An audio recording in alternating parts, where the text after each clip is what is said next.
思い出の海はいつも眩しく僕の中で輝いている。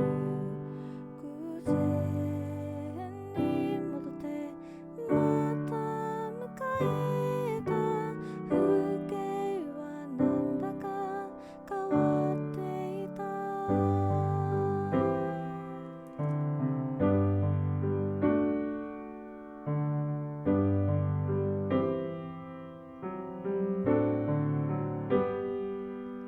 気づいてみると人生だってそうよ。遠くから見たら喜劇だって、今の悲劇も時間さえあれば、遠くへ行って思い出すよ。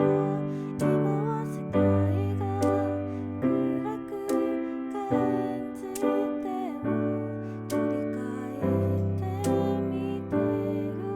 君の子供の時、明るくて優しいその時は、時間がきれいに変えてくれた。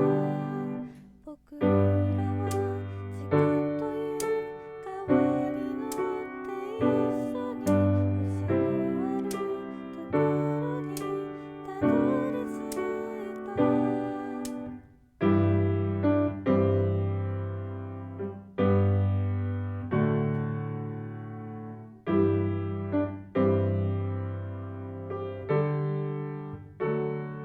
君が気づくようにこ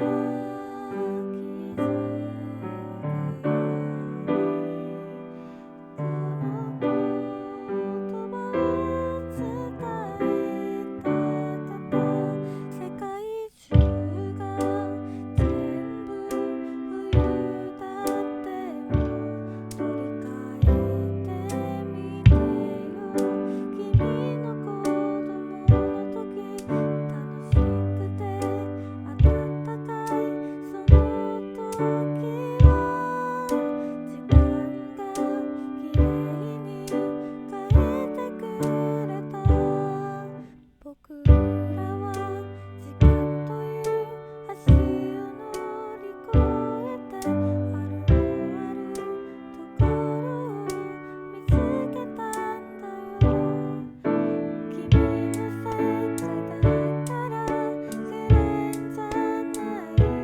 みんなそんな風に感じているのかもしれない。それだから絶望なんかしないでいい。どんなに悪いことだとしても、記憶の向こうに消え